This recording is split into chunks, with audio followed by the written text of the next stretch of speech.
Good afternoon, Huskies, and welcome to our fourth and final Elevate Career Hack online workshop for spring 2018. My name is Joshua Prue. I'm the Director of Alumni Engagement here at the UConn Office of Alumni Relations, and I'm going to be your moderator this afternoon. Today's workshop features a prominent alum in the legal field who has made a name for himself in the courtroom as well as in the Twitter sphere, Matthew Netchie. Matt's topic today will feature using a positive attitude to help design a career on your own terms. Before we begin, I just have a few housekeeping items for you to help manage your participation.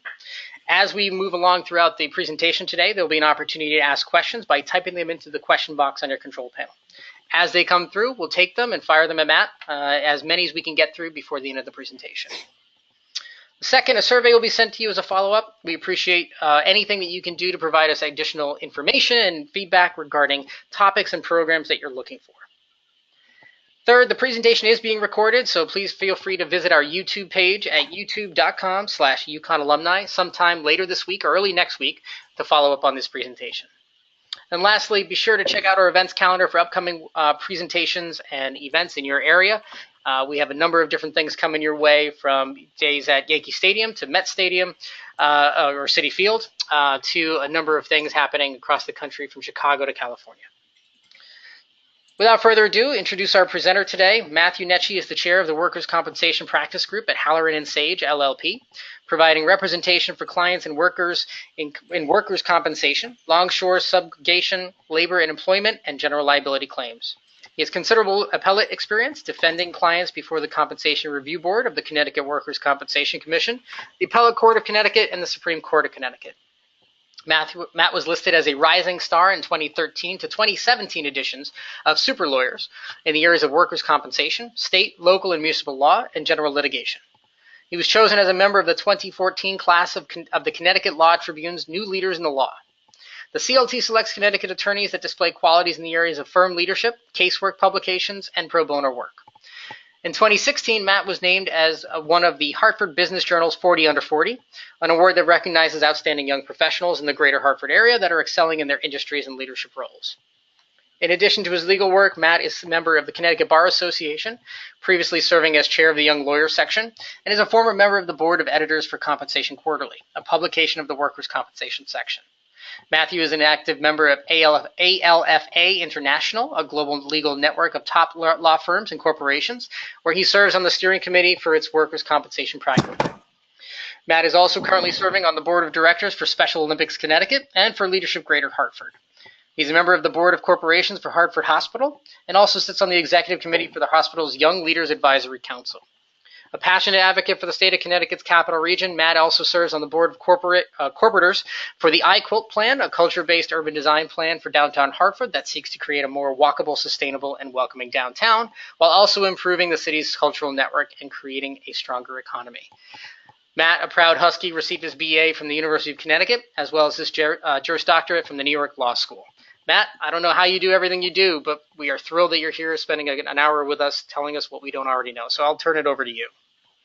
Thanks, Josh, and thank you for reading that. I gave you an extra long bio to fill up some of my time today, so I really appreciate that. And thank you to everyone for taking part in today's discussion and joining us for the Attitude is Everything, Designing a Career on Your Terms program. One thing I wanted to really make clear before we started was, the foundation has this clever phrasing about elevating career hacks, but at the end of the day, what I'm going to tell you, and we'll go through some ground rules, everything is going to be focused on what you can do for yourself. There is no special rhyme or reason for figuring out how to have a successful career. Hard work is really what's going to dictate where you're going to go. The luckiest people I know are the hardest working people I know, and a lot of what we're going to be talking about today is really just trying to keep yourself focused on what you need to individually do to make sure you're putting yourself in a position to succeed. So without any further ado, here we go. I always like to include a gratuitous UConn trophies picture in any presentation I'm doing, whether it's UConn related or outside of UConn. But I should say, I love the university. We do spectacular things, and I encourage everybody to celebrate UConn and our accomplishments, because we do fortunately have degrees from, in my opinion, the greatest university in the country. So here are the ground rules for today. As I was saying before, there's really no specific definition for success. Everyone has a different opinion as to what success is in the grand scheme of their careers, in their lives, and what their interests are. Nobody should be able to tell you what your success is beyond you, and if you have a significant other, maybe your significant other or your family, but you really shouldn't be letting outside people dictate what you believe success is for you. Second, I'm a big believer that we should be controlling the things that we can control, but I also am very cognizant that we can't always create the exact outcome that we want. A phrase I've been through a lot of leadership training courses, a lot of the people that I work with, the phrase they like to use is, we can create conditions, but we cannot create conclusions. And that essentially means we can set up our lives so that we are more likely to succeed than not, but we cannot always create outcomes because there are outside factors that sometimes play a role into our lives. So this again is going to be about what we can do to take control as much as we can.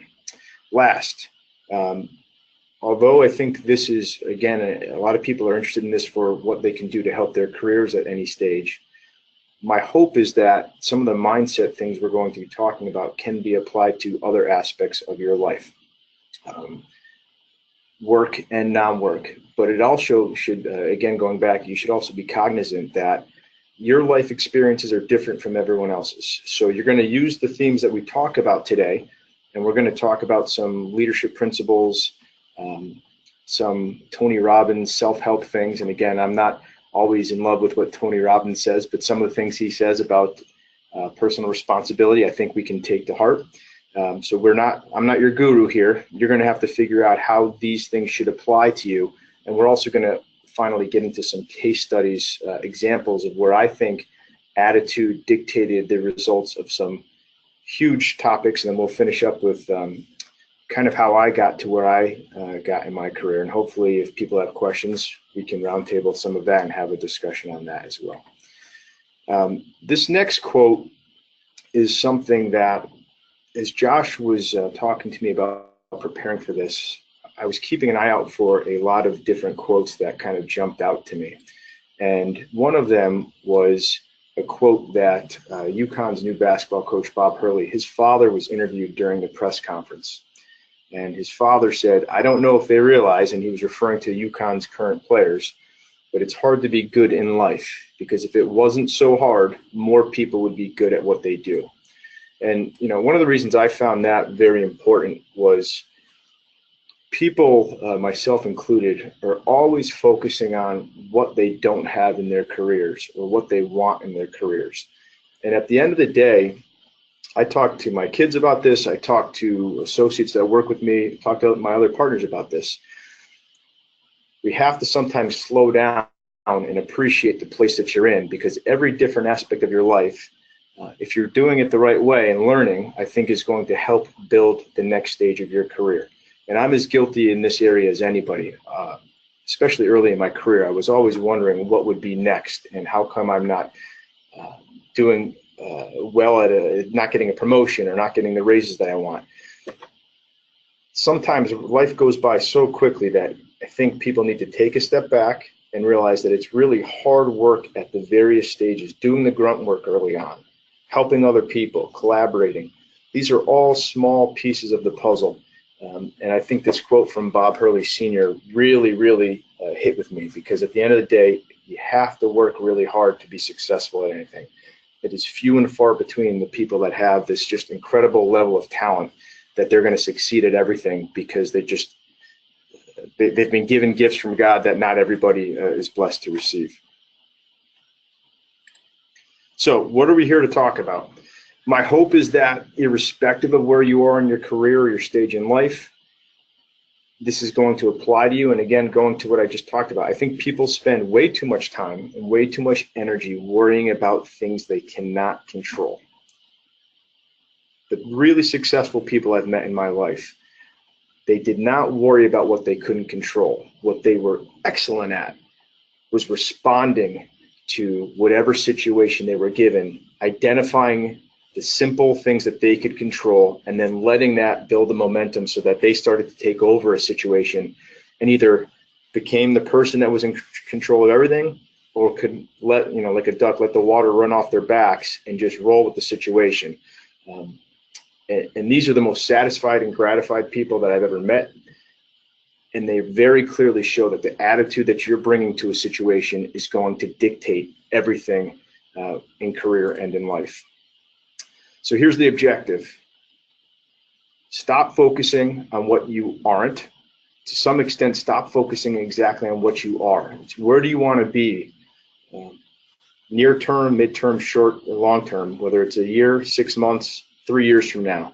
Where do you want to be?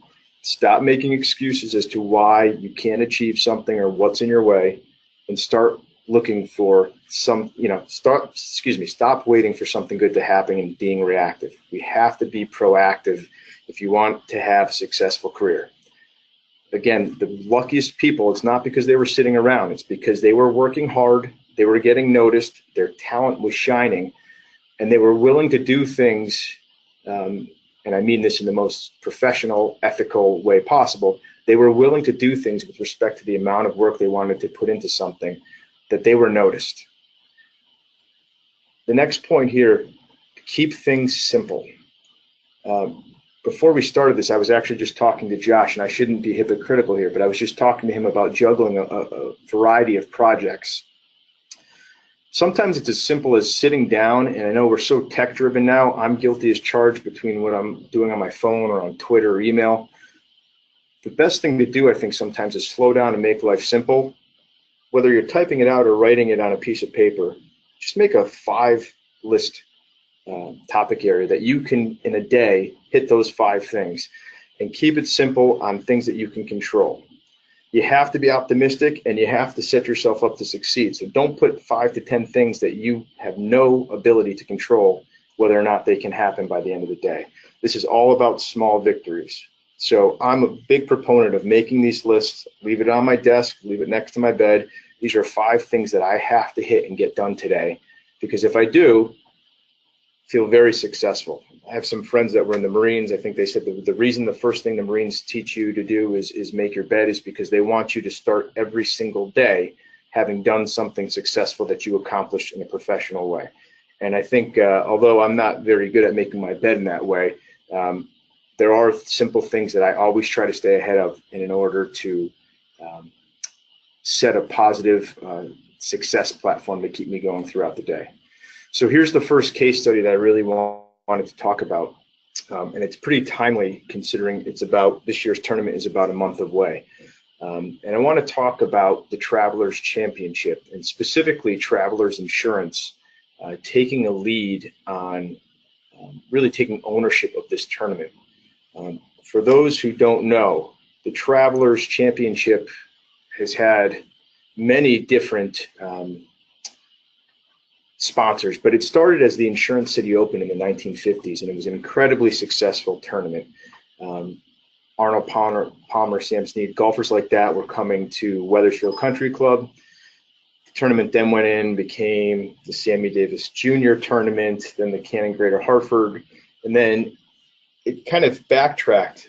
Buick took over the title sponsorship, and again, a lot of this was happening at the time that Connecticut had just lost the Hartford Whalers. And again, I have a hard time mentioning the Hartford Whalers without tearing up. I'm standing here in my office looking at a Ray Ferraro framed jersey, so I'm already tearing up here. But, Connecticut had a lot of bad luck. And when Buick took over the tournament title sponsorship, they had already been sponsoring several other tournaments. And so we weren't their favorite place. We were probably their stepchild, and they didn't put a ton of money into it, to the point that the tournament, they actually backed out, and the tournament did not have a sponsor for a year. And for a long time, the thought was Connecticut was going to be losing a PGA Tour event. There had been some discussion of maybe getting a Champions or a Legacy event where you were dealing with the senior PGA Tour, but we were going to be losing our premier event that had been around for 60 plus years. and as I put there in short, Connecticut's premier sporting event was dead. Then the Travelers came in, I believe about 12 years ago. And going from a place where we were about to lose the only professional sporting event we had in the state, this past year, this tournament was named the PGA Tournament of the Year. And for anyone that remembers, Jordan Spieth hit this tremendous shot to hole out to win the tournament. But I'm less focused on the results of Jordan Spieth, but I'm more focused on what the Travelers did. And the attitude that they brought, that from day one, even though this tournament was basically at the bottom of the heap, they said goal number one is to make this the best possible tournament. And in speaking to Andy Bissett, who is the Chief Administrative Officer for the Travelers, who is also, I'm proud to say, a UConn alum and is a member of our Board of Trustees, Andy's favorite phrase for this tournament over the last decade plus has been, the answer to any question we get from both our sponsors and from our tour professionals is yes. And we are going to figure out a way to make it happen after we commit to saying yes. So this attitude that we're not going to be someone's stepchild anymore. And again, I don't mean to use the phrase stepchild for anyone who is a stepchild out there. I don't want to offend anyone. But in short, the tournament was not going to just be there getting beaten on by the typical Connecticut attitude of we have this defeatist attitude when things aren't going the right way. People love a good thing when it's going in the right direction, but when it's not, they like to pile on. And although that was the prevailing attitude at the time, the Travelers put tens of millions of dollars into making this the best event possible. They started chartering planes to get pros to come from California to Connecticut. They agreed to move tournament dates just to get people to attend both the Olympics and be able to attend the Connecticut event. They've put tens of millions of dollars not only into the tournament, but into local charities in the community because they think it's important to make sure that our nonprofits in the area are growing. And again, I was with Andy a couple weeks ago at an event getting ready for this tournament, and the first thing he's told the people in the room after the tour announced that the Travelers had won PGA Tour Event of the Year and Players' Choice Event of the Year was the status quo was insufficient. And that's the type of attitude it takes to be incredibly successful, like someone like Andy Bissett, who, again, proud UConn alum. You work a decade to be the best possible thing you can do. You go through the highs and lows. And after you hit that goal, you say, this is insufficient, and I'm not going to just rest on my laurels. I need to figure out a way to take it to the next step. So here are some of the takeaways from this. They took ownership of something. They didn't just say they were going to put money into it. They took ownership, they set a goal, and they fully committed to achieving that goal. Excuses are irrelevant. We all know the phrase, what excuses are like. And I won't go there because this is being recorded, and someday hopefully my kids will watch this and listen to this. But at the end of the day, we could have used the excuse that the tournament was on its last legs, that it should go away. The Travelers, once they committed to it, absolutely refused to let the tournament go. And they also said if we were going to be involved and we're going to commit our time and our money and our energy and our people, all of which are incredibly important, we are going to commit to making this fantastic. Finally, no one owes you anything. We do live, and I think it's in large part because we are between two of our country's greatest cities, which I think, and when I say us, I know some of you are outside of the Connecticut area now, but the greater Hartford area has the stigma of being the little brother of Boston and New York, as opposed to thinking that's incredibly advantageous, which in my opinion it is. But because we have access to these international cities, and we do sometimes have this little brother status, we also have a sense of entitlement. And at the end of the day, nobody owes you anything. You really need to work to get what you want. It would be very wonderful if you could just stay there and someone handed you a job that was paying you $500,000 a year to sit home and mow the lawn or hang out with your dog. It just doesn't happen. And you know, even myself, when I was going to law school, my father was an executive at a company in the greater Hartford area. And a lot of, he didn't have his JD, he was an engineer, but a lot of people he worked with had their JDs. So I said, hey, I'll just go to law school because obviously these jobs just fall off trees once you graduate. And it turned out that Fortune 500 companies don't want to hand 24-year-olds jobs. So not that I expected to get a senior executive job, but I think some of that naivete, if you will, when you're in your early 20s to mid 20s, nobody owes you anything. Even if you put yourself through school or you worked really hard, you have to earn everything you get. And finally, attitude, attitude, attitude. The travelers needed to get some momentum going. They used positive attitude. They didn't listen to people that initially told them they weren't going to be successful. They said, we're going to be successful by being innovative, by willing to work harder than everyone else and pushing the envelope. And in doing so, they've inspired this generation of companies in the greater Hartford area to take on their own leadership roles, both at the Travelers Championship, but also throughout the state of Connecticut. And that type of inspiration is not easy to come by. It takes really special people to get you there. So, failure, something I love talking about. And I do consider failure to be the attitude maker or breaker. And here's the dichotomy of failure. I tend to be an optimistic person. Not everybody is that way.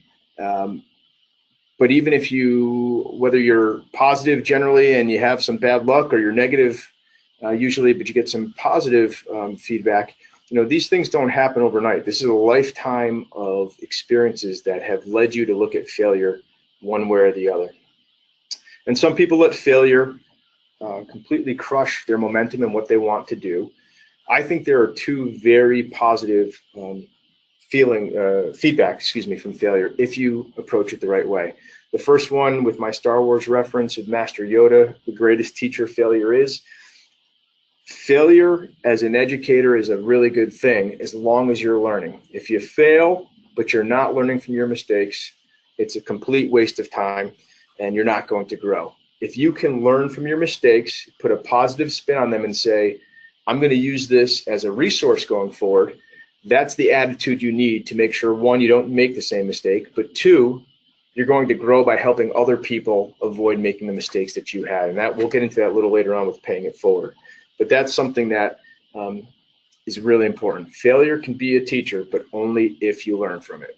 The second way to approach this is the idea of don't let this fail with me. And that's more of, for those of you that are task-oriented, having the attitude, and again, I know this is a bit two-sided because I said we have to create conditions, not conclusions. But having the mindset and the attitude that whatever I've decided to do, whether it's at home, it's at work, it's a specific project, once I've taken the ownership of that, I am not going to let it fail with me. And that's a really hard thing because, again, people that are successful work incredibly hard. And when you're part of a larger project that may not be just you working on something, but there's a variety of people that are working on it with diverse thoughts and diverse backgrounds, it's very easy to use their willingness not to think like you, as opposed to you saying people think differently and how can I work with them. It's very easy to use those people as an excuse to fail. You have to take the attitude that you're not going to let something fail with you. And you need to do it in a productive way, a positive way. You can't just say this isn't going to fail with me and to hell with everybody else, because I think that can only work so many times before you've just become exhausted. But it's more of, people are different. How do I work with them to help improve my own self-interest? And that's not being selfish or guilty of something in any way, but it's okay to enhance your self-interest if you can work with other people to make sure something doesn't fail. Frankly, it's in everybody's self-interest to not fail when you're working together on something. So failure is a good thing, but you have to be able to look at it and react to it in the right way. And that's just, again, going into a little bit of what I just talked about. You can't make the same mistakes time and time again. And here, just what I said, refusing to fail. You have to commit to doing something, and you have to say you're going to be accountable, not only for doing what you say you're going to do, but if other people commit to you in the most professional manner, you have to be willing to put yourself on the line to hold them accountable as well. everyone that's here and everyone that has a career, you're working really, really hard. You're spending a lot of time at work away from your family. Why waste your time with people that tell you that they're going to do something and then don't do it? Everyone's adults. You're not there to babysit. You're there to work hard. You need to hold other people accountable. But again, if they're not holding up their end of the bargain, maybe there's something in that background that you need to talk to them about, as opposed to just expecting they're being completely lazy. Holding someone accountable can be done in a very thorough, professional, and I like to use the word clean, very clean way. No one's messy, and we're very honest with each other. It's just something that I very much believe in. So you need to refuse to let something fail because of any actions you take or any inaction that you take or fail to take, excuse me. Case study number 2. And again, this one, for those who don't know who the 1980 Olympic hockey team are, I feel bad for you, but Google it. It's really awesome. This event is one of those mind-blowing events that happened before I was even born, but has an incredible impact on the way I look at things. And this is a team that was told before they even started anything that they were going to fail and somehow figured out a way not to. So that's the question. How do you not only accept a challenge, but succeed in it when you know and everyone else knows you're going to fail? And just a little bit of background here. For those, again, unfamiliar with Olympic sports or the Cold War in general. Prior to 1980, the Soviet Union had won 4 straight gold medals, and in the year prior to the 1980 Olympics had beat the NHL All-Stars in a 3-game series, including a final game 6-0 rout. The USA hockey team, I encourage you to watch the movie Miracle if you can, and HBO also has a good documentary on this team. But it was basically comprised of college kids or kids that had just finished college, no professionals, and most of them came from schools that hated each other, huge rivals. And to show you how much people thought they were on just a lower level than what the Soviets were, 1 week before the games began, they played the Soviet Union at Madison Square Garden and lost 10-3. And if you want to look at some quotes from Herb Brooks, who was the coach of the U.S. team, these are actually a couple of, I went digging for some stories. It's amazing what you can find on the internet right now. But here's just a couple of things their own coach was saying. First, I'll go to the first quote. The trouncing, speaking about the 10-3 loss, could be demoralizing for the young Green Americans, but Brooks doesn't think so. First of all, he says they all expected to get beaten. Everyone expects the Russians to beat everyone else in Lake Placid too. But secondly, as he put it, sometimes a real butt kicking is good for a quality team or a quality athlete. And that's an important thing that I want to focus on, but I'll read his next quote too. He said, anyway, I'm not worried about the Russians. I'm worried about the Czechs and the Swedes, the teams we've got a chance to beat, the teams we have to beat. I don't mean to sound defeatist, but you've got to combine idealism with pragmatism. And practically speaking, we don't have a chance to beat the Russians. And so I'm not sure if Coach Brooks really meant that part, or if he was just playing it up in the press, which he was known to do for his team. What I really think the attitude was here, if you read those 12 lines, you would think he's saying, we're not that good, we can't beat the best team. If you look at the quote on the left, what I find important are the last 2 lines. Sometimes a real butt kicking is good for a quality team or a quality athlete. That to me shows that his attitude was, we really can do something here, and this is a way to wake up my people so that they're going to perform. In your own careers, I don't care if you're a lawyer, a doctor, a teacher, whatever you do, sometimes a butt kicking and humbling moment is the best thing that can happen to you. I always hope to get 2 or 3 of these a year, even though they can be embarrassing, because they completely bring me back. And I don't want to get into this crazy train of thought, but when I'm going to use the phrase back to center, whatever that means, it gets me back to a place where I need to refocus and realize not God's greatest gift, not entitled to anything, irrespective of what has happened in the past. Just like everyone else in the same playing field, it's time to refocus, re-energize, get back to the simple basics and work hard. We always need to get humbled, or another phrase people use, punched in the chin, in order to test how good we are. And some people don't react well to that. They get offended by getting challenged like that. For me, and I think people that really want to be positive and take their careers to the next level, the attitude when you're humbled has to be more of a learning, willing to work hard to correct it and make sure it doesn't happen again experience, not something to shy away from. Working hard, being challenged, failing, and coming back is the best thing you can do mentally, because at the end of the day, when it's on a very basic thing that you failed and came back from, when you're really back against the wall in a problem area, you know that you have the ability to respond, see what your options are, make a decision, and go forward in a strong, positive, non-passive way.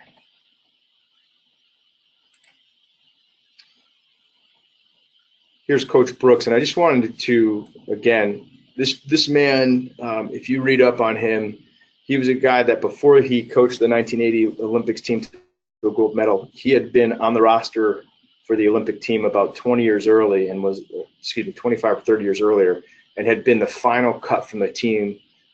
So he actually was not allowed to go to the Olympics. That team that he did not get to be on won the gold medal, and he spent his entire life wondering what would have happened if he had gotten to play on that team. And so that's the type of person you're talking about. He had everything taken away, and his mindset was, I am going to get what I think I deserve and what my team deserves. And so I wanted to kind of put together some of his thoughts on what team building he really enjoyed. So here's his challenge: be better than you are. Set a goal that seems unattainable, and when you reach that goal, set another one even higher. Sometimes I think it makes sense to start off by setting a goal that is attainable, but at the end of the day, until you challenge yourself and get out of your comfort zone, you're not going to be able to stretch yourself and improve to a great extent. Again, I don't want to be hypocritical, because I do think small victories, that things you can accomplish, are important. And I think it's good to start your day, especially if you're trying to wrap your head around this positive attitude thought. But at some point, you're going to get the basics down. And if you really want to challenge yourself, you have to push yourself another mile. If you're a runner and you run 5 miles all the time every day for 4 days a week, can you do 7? Can you do 10? And you have to keep pushing yourself. If you have something at work that you've been doing and it's become easy and you become comfortable in your skin and what you're doing, at some point, if you keep doing the same thing because it's easy and it's comfortable, maybe in the short term, you're going to be okay. In the long term, I think you're going to become very bored and frustrated with what you do. So that's something to keep in mind. Second quote he had, he looks for people first and athletes second. And again, that's not for your career, but that's just getting around your mindset. He wanted people that had good value systems. So this goes back to when you were younger and your parents said, surround yourself with good people. People think of the way, you're judged, on the people that you surround yourself with. Make sure that you have good values and that you set yourself up in situations where you're surrounded by people with really good values. Risk something or forever sit with your dreams. And again, that's part of, especially if you're very early in your career, you want to get good at something, and you want to, if you're like me, pay off student debt.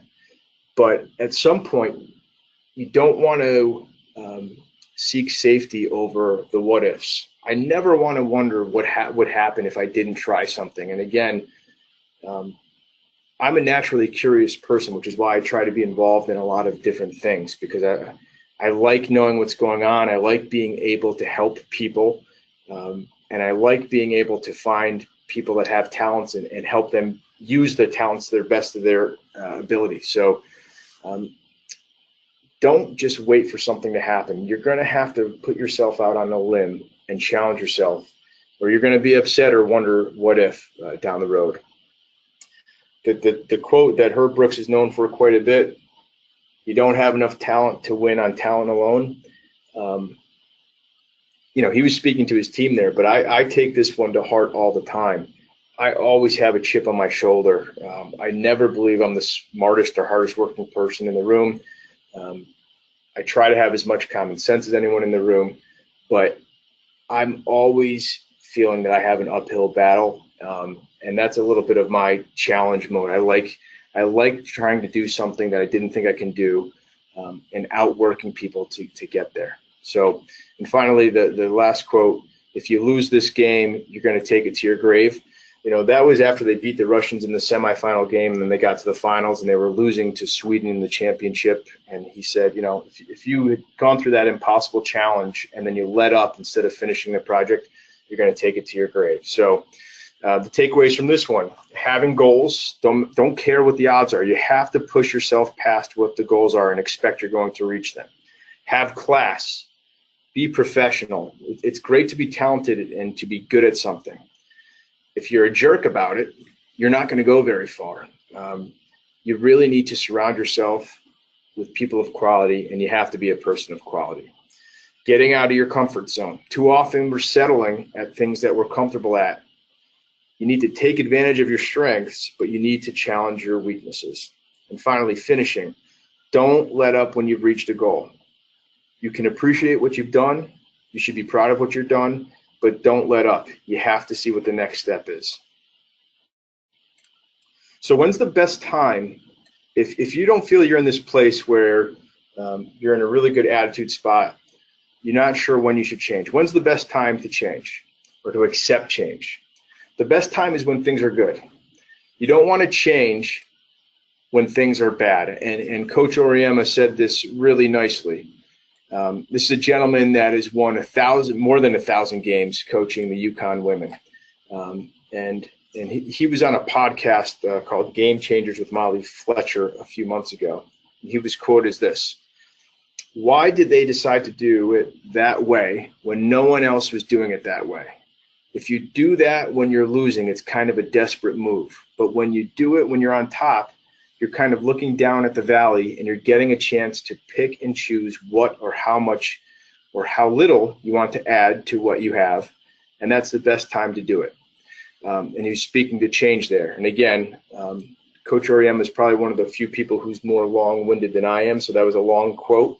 But the short breakdown of that is it's easier to change when things are going right, because less people are challenging you. You've got a better spin on things. You've got a great attitude, and you've got momentum going. If you wait until things are really bad and then you want to change everything, you're going to be in a tough spot to do so, because it's just going to seem overwhelming. And if you get to that point, it's okay. You just have to look for small victories before you start really pushing yourself forward. So some people look at Gino as a really successful guy. Other people, like my friend Puneet from Twitter, agree less so. So if you see here, Coach Auriemma actually has more losses than any other coach at UConn right now. So maybe he should get fired. But that's just something to keep in mind. There's different types of attitudes, and different types of people look at your successes and your failures differently in this world. So what do? You don't own your own PGA Tour event. You haven't qualified for the Olympics. You can still use these principles to improve yourself and to go farther in your career. And one of my favorite sayings is, it's not the IQ, it's the EQ. And everyone knows what the IQ is, where they're testing people's intelligence. Not enough people know what the EQ is. And the EQ is the emotional quotient. And it's defined as the ability to manage emotions and to manage people while using those skills and those people skills to work with others. And in the medical field, sometimes this is called bedside manner. But it's essentially saying, if you're smart, great. In the field that I'm in, there are a lot of smart people. The way I look at it is, the law is in the books. And my talents in the law field, well, I think they're there. They have as much to do with my ability to work with people, to judge people, to test people, to bring a team together, to collaborate on a project, than they are because I'm smart. I'm not sure I ever am the smartest person in the room. I think very often I have more common sense than most people, and I'm willing to engage people, and not just passively engage them, but really try to get to know them and what they're good at, so that we can work together to get to a goal. I find focusing on the emotional quotient when you're dealing with people is an excellent way to start a relationship. Respect at all levels. Culture is a word that's completely overused in the corporate world, and I'm sure in whatever field you're in as well. But changing culture and building culture happens when everyone believes they're part of something bigger than they are, when they perform a function that they believe adds to a larger goal, when they believe their contributions and functions are valued, and when there's respect at every level. And this is something that was ingrained in my head from the time I was a little kid from my parents. You treat people with respect and you treat them how you'd want to be treated, irrespective of their level at a company or their status in life. It is unacceptable to treat another person in a poor way, simply because of what they are, their background is, and what they do.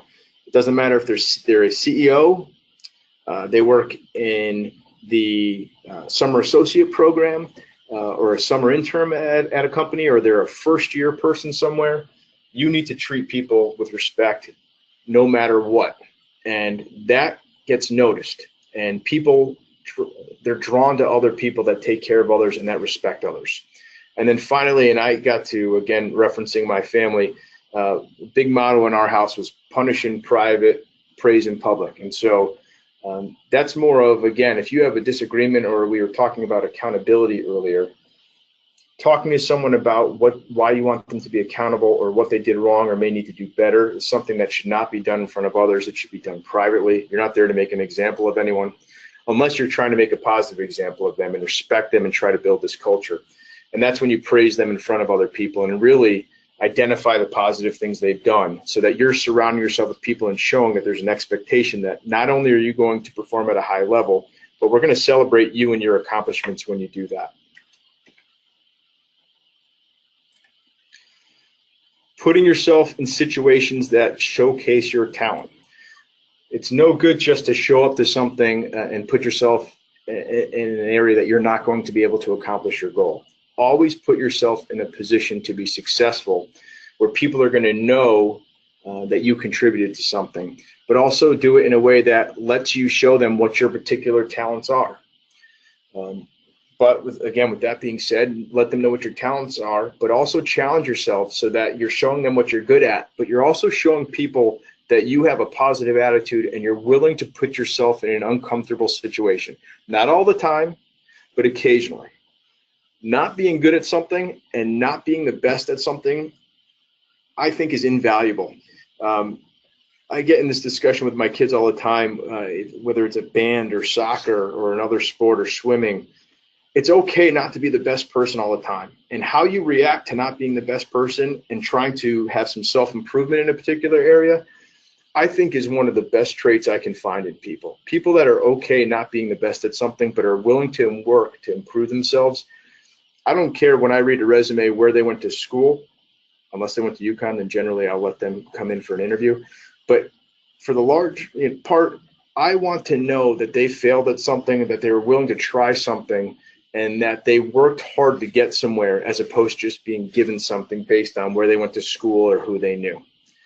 Again, we want to surround yourself with talented people and then let those people run with their talents. Don't be micromanaging everything, because then you're frankly not letting them express the talents that they've been given that you should be able to harness for something positive. And then I tell this last one to my 5-year-old all the time: be a leader, not a boss. It's very easy to be seen as a manager, as someone who is the disciplinary in your organization. That's not leading. You can lead in a lot of different ways: by example, vocally, in the background, just supporting others. You need to be willing to lead people, but not boss them around. And I think in our culture, again, sometimes people view various stages of where someone is in a professional or non-professional organization, and they look at this pyramid where someone at top must be a true leader because they're in that top position. And that's not always the case. There are leaders at all levels, and people with all different kinds of backgrounds can be leaders. You have to find what your talents are and express them, but you also have to, being a leader and not a boss is not telling people what to do, but it's collaborating with them, figuring out what they're good at, and then showing them if they don't see the way. how they can best maximize their talents. Paying it forward. Always take care of the people coming behind you. I've been incredibly fortunate to have had a lot of mentors in my life who have kind of shown me the way and who have been willing to call me out on my garbage if I'm not being the best possible version of myself, or I'm not working hard enough. It's important to pay that debt that other people took care of you to the generations behind you. And that could be as simple as taking someone that went to UConn, and if you have an engineering background and there's someone young coming out of the school from the School of Engineering, take them out for coffee. Don't promise them a job, but see if you can get them a job interview. You have to be altruistic and generous with the gifts and the abilities you've been given in life. If you just use those for yourself, I think you're selling yourself short, and you're certainly selling the world around you short. And so I truly believe we all have an obligation to create opportunities for people to own what they are capable of. And that goes back to, again, find their talents, let them know they can do great things. And you can't force them there, but you can support them in a lot of different ways to ensure that they have the best possible chance of succeeding and to truly finding and owning what they are capable of. Creating conditions and not conclusions. You have to have a clear vision of what you want and the attitude that nobody's going to get in your way, but also only worry about the things you can control. You're going to drive yourself crazy if you try to just create conclusions, or if you try to worry about things that you have nothing to do with. You can't create conclusions without considering outside factors, but you can create the best possible conditions with your personal choices and actions that hopefully will lead to where you want to get through hard work. This is a random study, and actually I think Josh is the person that took this photo of me and Jonathan a couple of years ago. But I just want to give you kind of a background story, and this is nothing fancy. This is a little bit of my history that shows you kind of the mindset that you can have in trying to push your career forward. I've been an attorney. I'm going into my 13th year right now. And I went to law school in Manhattan, and when I came back to Connecticut, I didn't have the easiest time finding a job, because a lot of the people I've been working with were in New York. But I was engaged at the time and wanted to come back to Connecticut. And I finally found a job at a small firm, and the people were really good to me. But like I am now doing a lot of work, and back then I was doing a lot of work in the workers' compensation field, to the point that, as a 25-year-old to a 29-year-old, I thought I was being pigeonholed in a particular area. And I was, I'd go home, I'd be looking for some other jobs to try to get to bigger places. And I would say to my wife and even my parents all the time, I really just want a shot. I don't understand why I'm not getting these opportunities. And I'd interview at a couple places, and things wouldn't go well. And after a couple of years of that, I was getting really frustrated to the point where I almost considered changing careers. And then one day I was reading the Connecticut Law Tribune, which is no longer in paper form, but at the time was in paper form. And there was a notice for a job application for a workers' compensation paralegal at the firm that I currently work. And I certainly did not want to be a workers' compensation paralegal, because I had been a practicing attorney at that point for 4 or 5 years already. But I thought that I might be able to turn that into an opportunity. And so I wrote a letter to my current firm and said, I'm not looking to be a paralegal, but I really think I can help you grow this area of practice if you give me the opportunity to do some other things. And within 2 days, I had a job here. And then within 2 years after that, based on what I was able to do with growing the practice, I had become a partner at the firm. And so that's not it's a really short-winded way of saying sometimes you have to get creative with what you're doing. And again, it's very easy to say, I'm not getting my shot. Other people should be doing this so that I have my opportunity.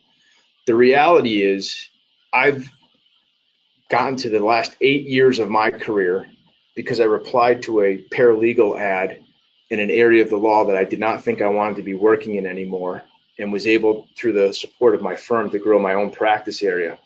And again, I tend to be a more optimistic person in general, but it could have been very easy to say, this isn't working out, the world's not being fair to me, and so I'm going to take my ball and glove and I'm going to go find another type of job. Sticking your head out there and being willing to be a little bit humble, but then once you get your shot, working your tail off so that you're saying, this is what I want and I'm going to go crazy and nobody's going to take this from me. For my personal experience has been really helpful and really set myself up entirely going forward. Just want to finish with this quote. I love the movie Jerry Maguire, and his mentor in the movie, Dickie Fox, had this quote. It said, I don't have all the answers in life, but to be honest, I failed as much as I've succeeded, but I love my life, I love my wife, and I wish you my kind of success. This isn't rocket science. I work really hard in life, but the best thing I ever did was the spouse that I was able to convince to marry me. And I think this is a long way of saying, keep things in perspective. You want to work hard, but you need to have a balance where you're happy and you recognize what your priorities are, whether you have a family at home that you need to take care of or that a family you want to have someday. Work hard, but do it in a professional way that you're going to be able to live with yourself and be happy. And hopefully whoever you care about, that's what your priority is at the end of the day. Work is work, but someday hopefully you'll be able to retire and enjoy the rest of your life, hopefully giving a lot of money back to the UConn Foundation. There you go, Josh, I got the plug in. And that's my spiel. So if you'd like to follow me on Twitter, it's at UConnNetch. The majority, I won't lie, the vast majority of what I tweet about is UConn-related sports and or the New York Mets, who I don't want to talk about right now, but also Greater Hartford projects if you're interested in the redevelopment of the Greater Hartford area. So thank you for your time, and if anyone has any questions, I'm happy to answer them. Otherwise, enjoy your days. Thanks very much, Matt. Greatly appreciate all the insight there. Really like how you dropped in the EQ, emotional quotient pieces. Obviously, Daniel Goldman is a favorite of mine, so really can't harp enough about the importance of emotional awareness and emotional quotient in the workplace. So I think that was good stuff. And throughout, obviously, we can't thank you enough for the insight. If you do have questions for Matt, obviously now is a good time to drop those into the question box. If you don't, obviously Matt has his Twitter handle up here as well. If you are looking to get in touch with him, we can obviously facilitate that for you as well. Yeah, I think that's really about it at this point. I haven't seen anything kind of creep up in terms of questions today. We are running short on time. So with that, I will say thank you again to Matt. Thank you to all of our participants for another great series of webinars this year. Look for more information shortly. And again, over the summer, keep an eye out for events happening in your area at uconnalumni.com/events. And again, Matt, thanks for your time today. Thanks, everybody. We'll see you next time. Thanks, Josh.